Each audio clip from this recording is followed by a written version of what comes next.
In the Factor follow-up segment tonight, the new problems for Hillary Clinton over her email scandal and what to expect from the presidential debates. Joining us now, former New York City Mayor Rudy Giuliani. First, Mr. Mayor, thank you for joining us. First, as a former federal prosecutor, what's your reaction to this new round of emails that we found that through FOIA with tying Hillary Clinton to the Clinton Foundation to the State Department? I say they prove to me quite clearly that the State Department became basically a funding operation for the Clinton Foundation.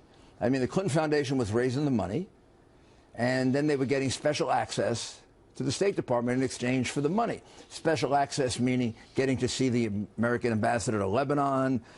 That cost $1 to $5 million.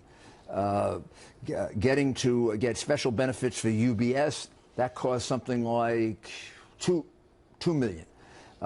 You can go on and on and on. Basically, here's the way I look at it.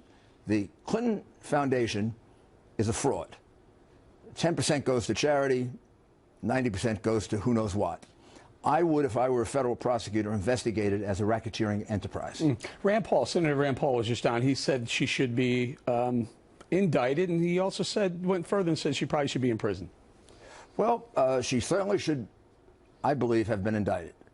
I never predict putting people in prison, but my record was about 95%, I think. And I don't think I ever lost a RICO case. And I'm the first one to actually use RICO, first against the mafia, then against white-collar criminals. This is RICO? Yeah. This is classic RICO, yeah? This is a classic RICO enterprise. You know what this is? This is the big league version of what the Clintons did in Arkansas, where they used a Rose law firm. You had to hire the Rose law firm. Hillary got paid by the Rose law firm, never showed up for work, and then you got contracts with the state of Arkansas. That was class AAA. This is now major league fraud. This is quid pro quo. Yeah, if de Blasio has a pay-to-play system in New York, that's minor league compared to the pay-to-play system. So basically, Hillary Clinton turned the State Department from a State Department into a pay-to-play operation for the Clintons. I come from the business world. You know what this is akin to? This is akin to insider trading. Well, if you have access to information, or you can buy information that the public can't get, that's an insider trading scheme. This is the same thing, is it not? Well, this is, first of all, it's a clear violation of the federal law against conflict of interest, which carries 2 years in prison for every count. And I believe it's a racketeering enterprise. I believe the core crime here is bribery. And is Bill Clinton on the hook for this too?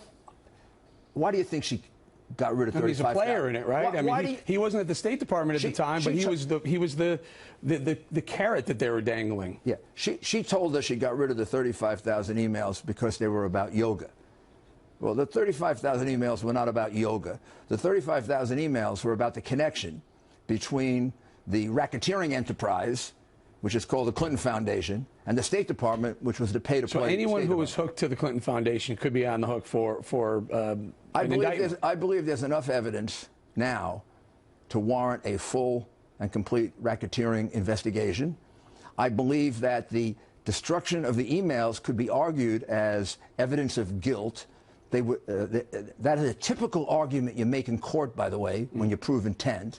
And I believe this crime is even more substantial than the email crimes they let her off the hook for, which they never should have let her off the hook for. So Hillary Clinton, Bill Clinton, Huma Abedin, Susan Mills. You got it.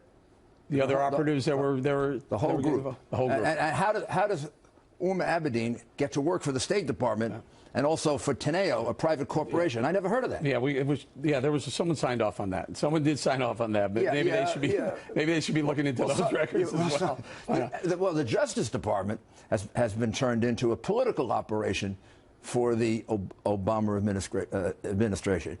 So we got a pay-to-play State Department, and we have a political operation in the Justice Department, which, to me, as a 15-year member of the Justice Department, to me, it's heartbreaking. Heartbreaking.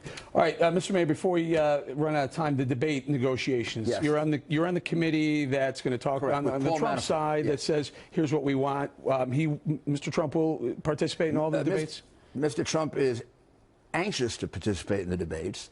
He believes that he can get his point across a lot better directly to people than being completely distorted by a press that is against him. And by the way, the press is against the American people. They're not delivering the truth to the American people. The real people that are being hurt by the mainstream media are the people of the United States, because they're not getting the truth. What, you know, this business about going up against the NFL, that's not going to become an issue? It's done? He is going to be there. He's going to be there for the debates. What we're going to negotiate is we're not going to walk into a Candy Crowley situation. After all, we're New Yorkers. We're not suckers.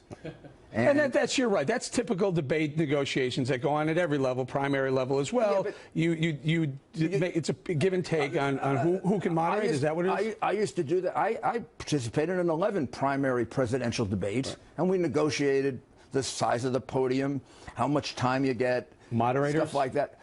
This time, we're going to negotiate moderators because we're not going to fall into the trap that Romney fell into with Crowley when she announced that Obama was right and Romney was wrong, and it turned out the next day that it was the other way around. We're not going to have some moderator do that to us. I always said Romney should have had that in his back pocket to know that she was wrong. He could have fought back a little bit harder. Mayor Giuliani, thank you very much.